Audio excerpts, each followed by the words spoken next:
કે માણસ જ્યારે ક્રોધિત થાય છે ત્યારે એની બ્લડ સ્ટ્રીમમાં એટલે કે એના લોહીમાં અમુક સ્ટ્રેસ હાર્મોન્સ રિલીઝ થાય છે અને એ હાર્મોન્સના લીધે એનું બ્લડ પ્રેશર વધે છે, હાર્ટ રેટ ઇરેગ્યુલર થવા માંડે, મોટી ઉંમર હોય તો હાર્ટ એટેક પણ આવી શકે અને લાંબે ગાળે કેન્સરની પણ શક્યતા છે જે ક્રોનિક એંગરમાં રહેતા હોય, એટલે વારે વારે નાના નાના પ્રસંગે ગુસ્સામાં આવી જતા હોય એની વાત છે.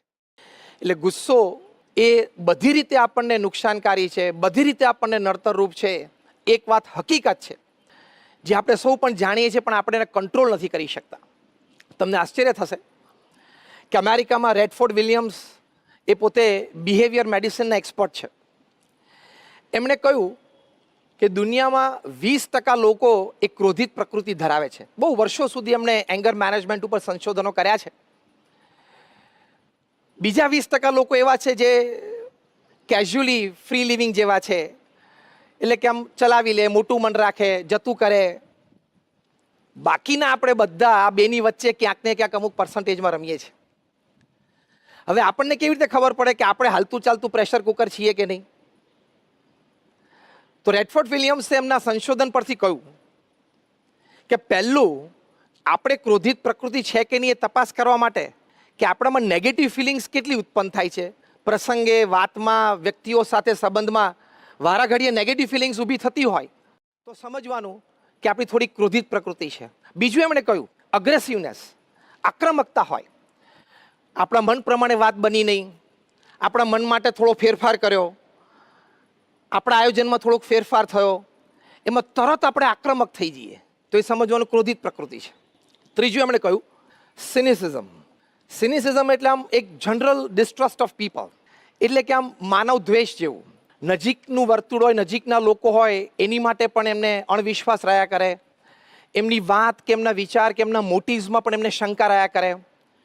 તો આ ક્રોધિત પ્રકૃતિ છે. એટલે નેગેટિવ ફિલિંગ્સ હોય, અગ્રેસિવ એટીટ્યુડ હોય, સિનિસિઝમ હોય તો એ ક્રોધિત પ્રકૃતિ છે. તો આપણે થોડીક અંતરદ્રષ્ટિ કરીને આપણો તપાસ કરવાનો કે આપણે એ ક્રોધિત પ્રકૃતિ કેટલી છે. હવે એને મેનેજ કરવું, કંટ્રોલ કરવો એ અત્યંત આવશ્યક છે. કારણ કે જો ન કરી શકીએ તો કોઈક વખત આપણે વ્યક્તિગત જીવનમાં, પારિવારિક જીવનમાં, સામાજિક જીવનમાં, વ્યવસાયિક જીવનમાં બધે ઠેકાણે નાના મોટા પ્રશ્ન આવવાની શક્યતા છે. તો એ ક્રોધને આપણે કેવી રીતે મેનેજ કરવો, એ મેનેજ કરવો ખૂબ જરૂરી છે અને દરેક વ્યક્તિ માટે જરૂરી છે. જો એ ક્રોધને પ્રોપરલી મેનેજ ન કરી શકે તો આપણે જોઈએ એવા માઠા પરિણામો પણ આવી શકે છે. તો પહેલી અગત્યની વાત છે સ્પોટ એંગર, કે તમને તાત્કાલિક ક્રોધ ઉપજ્યો કોઈ વ્યક્તિ સાથે વાર્તાલાપમાં, ચર્ચામાં અથવા કોઈ દ્રશ્ય જોઈને અને એકદમ ક્રોધ શૂટઅપ થઈ ગયો તો ત્યાં ઇમરજન્સી શું કરવું? તો ઘણા સંશોધનો પછી એવી વાત છે કે જો આવી સિચ્યુએશન એક ઊભી થઈ ગઈ તો shut your mouth, freeze your limbs એટલે કે આર્મ્સ, કાઉન્ટ 10, 1 2 3 4 5 6 એવી રીતે, અને while counting 10 leave the place, change the activity. એટલે કે તમારે મોઢું નહીં ખોલવાનું, હાથ નહીં ચલાવવાના, મનમાં 1 2 3 4 5 6 રીતે ગણી એ જગ્યા છોડી દેવાની અને બીજી ક્રિયામાં પ્રવૃત્ત થઈ જવાનું. આ એમનો ઉપાય છે અને આ ઉપાયથી ઘણા બધાને પોતાના ક્રોધ ઉપર સંયમ આવ્યો છે. પણ આપણે તો ભગવાનના ભક્ત છીએ તો આપણે કાઉન્ટ 10 કરીએ એની કરતાં આપણે તો સ્વામિનારાયણ સ્વામિનારાયણ સ્વામિનારાયણ એવી રીતે ભજન કરી શકીએ તો એનાથી ઘણો બધો લાભ છે. ગુલઝારીલાલ નંદાને આ લાભ થયેલો. ગુલઝારીલાલ નંદા એક વખતના ભારતના કેન્દ્ર સરકારના પ્રધાનશ્રી હતા અને ત્યાર પછી કાર્યકારી પ્રધાનમંત્રી પણ બનેલા.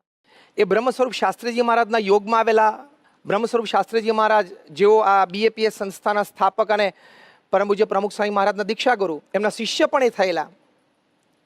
એક વખત એમણે નિષ્કપટ ભાવે શાસ્ત્રીજી મહારાજને કહ્યું કે સ્વામી, મને ક્રોધ બહુ આવી જાય છે. અને એવો ક્રોધ એમને આવતો કે પોતે લખતા હોને જો ક્રોધ આવે તો પેન પછાડીને તોડી નાખતા. આ બધી જ વાત એમણે શાસ્ત્રીજી મહારાજને કરી.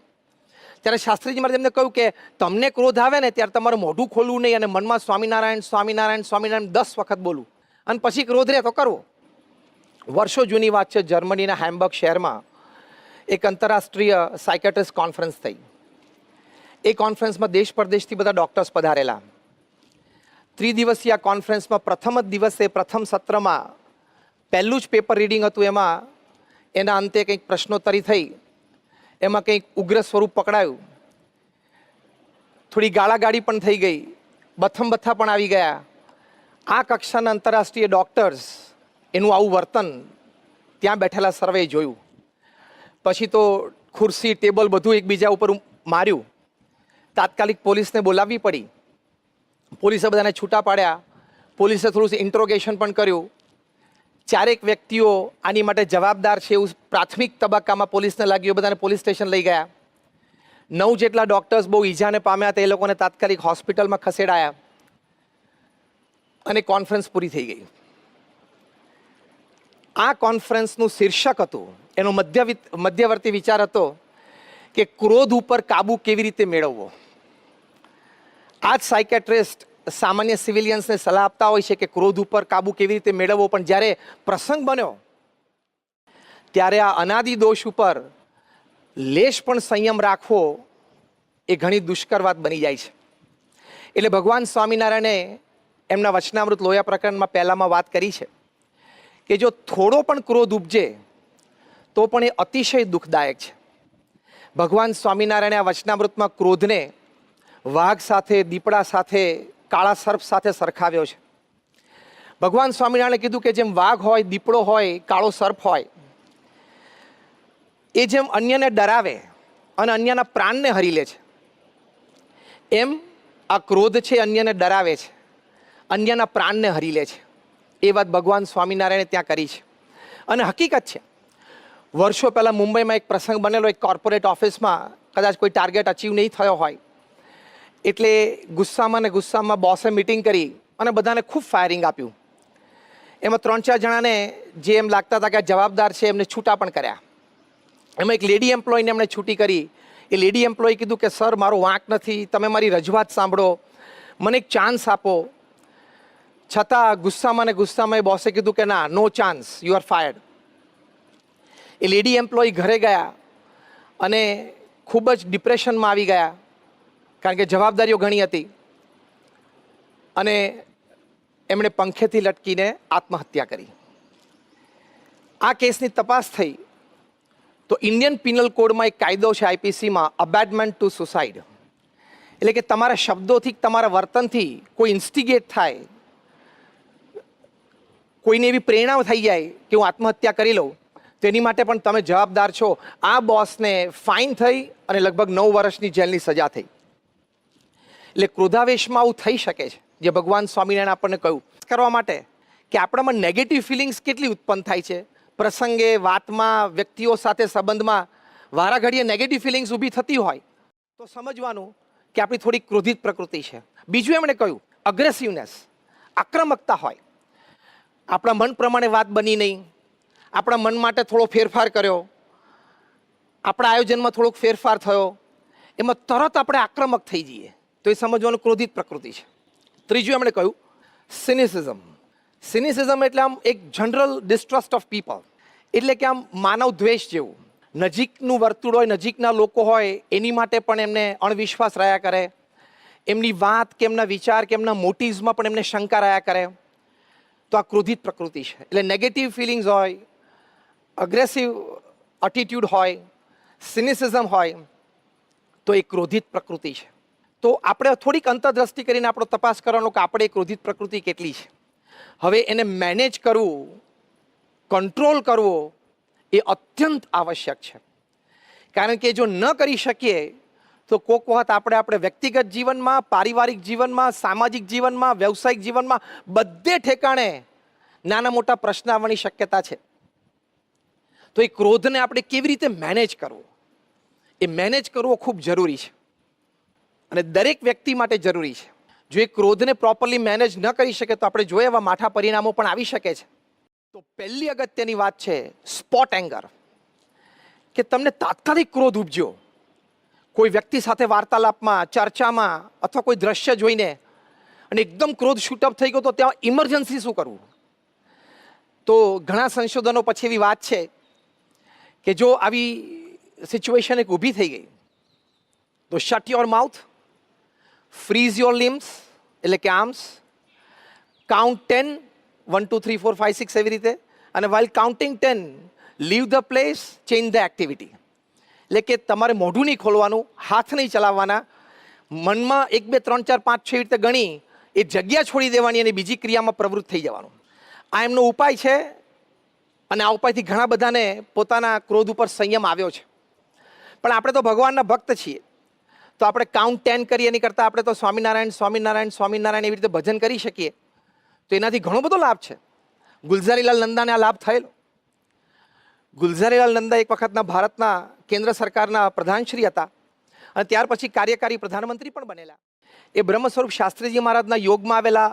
બ્રહ્મ સ્વરૂપ શાસ્ત્રીજી મહારાજ જેઓ આ BAPS સંસ્થાના સ્થાપક અને પરમ પૂજ્ય પ્રમુખ સ્વામી મહારાજના દીક્ષા ગુરુ, એમના શિષ્ય પણ એ થયેલા. એક વખત એમણે નિષ્કપટ ભાવે શાસ્ત્રીજી મહારાજને કહ્યું કે સ્વામી, મને ક્રોધ બહુ આવી જાય છે. અને એવો ક્રોધ એમને આવતો કે પોતે લખતા હોને જો ક્રોધ આવે તો એ પેન પછાડીને તોડી નાખતા. આ બધી જ વાત એમણે શાસ્ત્રીજી મહારાજને કરી. ત્યારે શાસ્ત્રીજી મહારાજ એમને કહ્યું કે તમને ક્રોધ આવે ને ત્યારે તમારું મોઢું ખોલવું નહીં અને મનમાં સ્વામિનારાયણ સ્વામિનારાયણ સ્વામિનારાયણ 10 વખત બોલવું અને પછી ક્રોધ રહે તો કરવો. વર્ષો જૂની વાત છે, જર્મનીના હેમ્બર્ગ શહેરમાં એક આંતરરાષ્ટ્રીય સાયકેટ્રિસ્ટ કોન્ફરન્સ થઈ. એ કોન્ફરન્સમાં દેશ પરદેશથી બધા ડૉક્ટર્સ પધારેલા. 3 દિવસીય આ કોન્ફરન્સમાં પ્રથમ જ દિવસે પ્રથમ સત્રમાં પહેલું જ પેપર રીડિંગ હતું. એમાં એના અંતે કંઈક પ્રશ્નોત્તરી થઈ, એમાં કંઈક ઉગ્ર સ્વરૂપ પકડાયું, થોડી ગાળાગાળી પણ થઈ ગઈ, બથ્થા પણ આવી ગયા. આ કક્ષાના આંતરરાષ્ટ્રીય ડૉક્ટર્સ એનું આવું વર્તન ત્યાં બેઠેલા સર્વે જોયું. પછી તો ખુરશી ટેબલ બધું એકબીજા ઉપર માર્યું. તાત્કાલિક પોલીસને બોલાવવી પડી. પોલીસે બધાને છૂટા પાડ્યા. પોલીસે થોડું ઇન્ટ્રોગેશન પણ કર્યું. 4 વ્યક્તિઓ આની માટે જવાબદાર છે એવું પ્રાથમિક તબક્કામાં પોલીસને લાગ્યું. બધાને પોલીસ સ્ટેશન લઈ ગયા. 9 જેટલા ડૉક્ટર્સ બહુ ઈજાને પામ્યા હતા, એ લોકોને તાત્કાલિક હોસ્પિટલમાં ખસેડાયા અને કોન્ફરન્સ પૂરી થઈ ગઈ.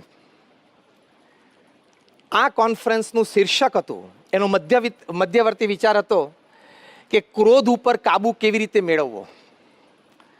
આ જ સાયકેટ્રિસ્ટ સામાન્ય સિવિલિયન્સને સલાહ આપતા હોય છે કે ક્રોધ ઉપર કાબુ કેવી રીતે મેળવવો. પણ જ્યારે પ્રસંગ બન્યો ત્યારે આ અનાદિ દોષ ઉપર લેશ પણ સંયમ રાખવો એ ઘણી દુષ્કર વાત બની જાય છે.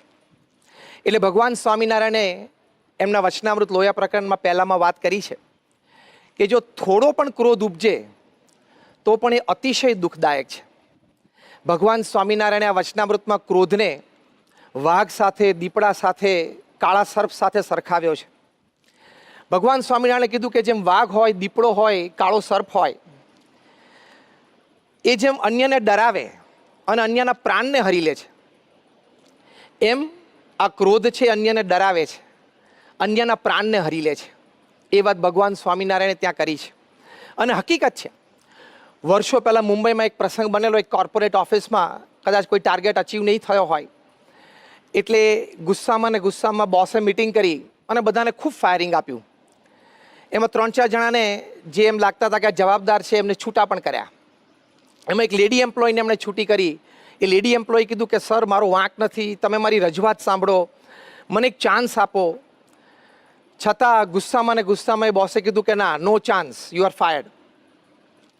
એ લેડી એમ્પ્લોય ઘરે ગયા અને ખૂબ જ ડિપ્રેશનમાં આવી ગયા, કારણ કે જવાબદારીઓ ઘણી હતી. અને એમણે પંખેથી લટકીને આત્મહત્યા કરી. આ કેસની તપાસ થઈ તો ઇન્ડિયન પિનલ કોડમાં એક કાયદો છે, IPCમાં, અબેટમેન્ટ ટુ સુસાઇડ. એટલે કે તમારા શબ્દોથી, તમારા વર્તનથી કોઈ ઇન્સ્ટિગેટ થાય, કોઈને એવી પ્રેરણા થઈ જાય કે હું આત્મહત્યા કરી લઉં, તો એની માટે પણ તમે જવાબદાર છો. આ બોસને ફાઇન થઈ અને લગભગ 9 વર્ષની જેલની સજા થઈ. એટલે ક્રોધાવેશમાં આવું થઈ શકે છે. જે ભગવાન સ્વામિનારાયણ આપણને કહ્યું કે માણસ જ્યારે ક્રોધિત થાય છે ત્યારે એની બ્લડ સ્ટ્રીમમાં, એટલે કે એના લોહીમાં અમુક સ્ટ્રેસ હાર્મોન્સ રિલીઝ થાય છે અને એ હાર્મોન્સના લીધે એનું બ્લડ પ્રેશર વધે છે, હાર્ટ રેટ ઇરેગ્યુલર થવા માંડે, મોટી ઉંમર હોય તો હાર્ટ એટેક પણ આવી શકે અને લાંબે ગાળે કેન્સરની પણ શક્યતા છે, જે ક્રોનિક એંગરમાં રહેતા હોય. એટલે વારે વારે નાના નાના પ્રસંગે ગુસ્સામાં આવી જતા હોય એની વાત છે. એટલે ગુસ્સો એ બધી રીતે આપણને નુકસાનકારી છે, બધી રીતે આપણને નડતરરૂપ છે. એક વાત હકીકત છે જે આપણે સૌ પણ જાણીએ છીએ, પણ આપણે એને કંટ્રોલ નથી કરી શકતા. તમને આશ્ચર્ય થશે કે અમેરિકામાં રેડફોર્ડ વિલિયમ્સ એ પોતે બિહેવિયર મેડિસિનના એક્સપર્ટ છે. એમણે કહ્યું કે દુનિયામાં 20% લોકો એક ક્રોધિત પ્રકૃતિ ધરાવે છે. બહુ વર્ષો સુધી એમણે એંગર મેનેજમેન્ટ ઉપર સંશોધનો કર્યા છે. બીજા 20% લોકો એવા છે જે કેઝ્યુઅલી ફ્રી લિવિંગ જેવા છે, એટલે કે આમ ચલાવી લે, મોટું મન રાખે, જતું કરે. બાકીના આપણે બધા આ બેની વચ્ચે ક્યાંક ને ક્યાંક અમુક પર્સન્ટેજમાં રમીએ છીએ. હવે આપણને કેવી રીતે ખબર પડે કે આપણે હાલતું ચાલતું પ્રેશર કુકર છીએ કે નહીં? તો રેડફોર્ડ વિલિયમ્સે એમના સંશોધન પરથી કહ્યું કે પહેલું આપણે ક્રોધિત પ્રકૃતિ છે કે નહીં એ તપાસ કરવા માટે કે આપણામાં નેગેટિવ ફિલિંગ્સ કેટલી ઉત્પન્ન થાય છે.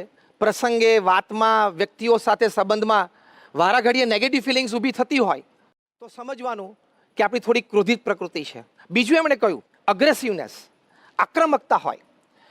આપણા મન પ્રમાણે વાત બની નહીં, આપણા મન માટે થોડો ફેરફાર કર્યો, આપણા આયોજનમાં થોડોક ફેરફાર થયો, એમાં તરત આપણે આક્રમક થઈ જઈએ તો એ સમજવાનું ક્રોધિત પ્રકૃતિ છે. ત્રીજું એમણે કહ્યું સિનિસિઝમ. સિનિસિઝમ એટલે આમ એક જનરલ ડિસ્ટ્રસ્ટ ઓફ પીપલ, એટલે કે આમ માનવ દ્વેષ જેવું. નજીકનું વર્તુળ હોય, નજીકના લોકો હોય એની માટે પણ એમને અણવિશ્વાસ રહ્યા કરે, એમની વાત કે એમના વિચાર કે એમના મોટિવ્સમાં પણ એમને શંકા રહ્યા કરે. તો આ ક્રોધિત પ્રકૃતિ છે. એટલે નેગેટિવ ફિલિંગ્સ હોય, અગ્રેસિવ એટીટ્યુડ હોય, સિનિસિઝમ હોય તો એ ક્રોધિત પ્રકૃતિ છે.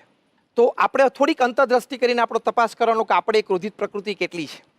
હવે એને મેનેજ કરવું, કંટ્રોલ કરવો એ અત્યંત આવશ્યક છે.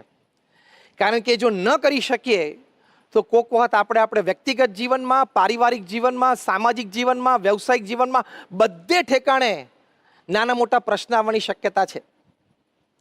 તો એ ક્રોધને આપણે કેવી રીતે મેનેજ કરવો, એ મેનેજ કરવો ખૂબ જરૂરી છે અને દરેક વ્યક્તિ માટે જરૂરી છે. જો એ ક્રોધને પ્રોપરલી મેનેજ ન કરી શકે તો આપણે જોઈએ એવા માઠા પરિણામો પણ આવી શકે છે. તો પહેલી અગત્યની વાત છે સ્પોટ એંગર, કે તમને તાત્કાલિક ક્રોધ ઉપજ્યો કોઈ વ્યક્તિ સાથે વાર્તાલાપમાં, ચર્ચામાં અથવા કોઈ દ્રશ્ય જોઈને અને એકદમ ક્રોધ શૂટઅપ થઈ ગયો તો ત્યાં ઇમરજન્સી શું કરવું? તો ઘણા સંશોધનો પછી એવી વાત છે કે જો આવી સિચ્યુએશન એક ઊભી થઈ ગઈ તો shut your mouth, freeze your limbs એટલે કે આર્મ્સ, કાઉન્ટ 10, 1 2 3 4 5 6 એવી રીતે, અને while counting 10 leave the place, change the activity. એટલે કે તમારે મોઢું નહીં ખોલવાનું, હાથ નહીં ચલાવવાના, મનમાં 1 2 3 4 5 6 રીતે ગણી એ જગ્યા છોડી દેવાની અને બીજી ક્રિયામાં પ્રવૃત્ત થઈ જવાનું.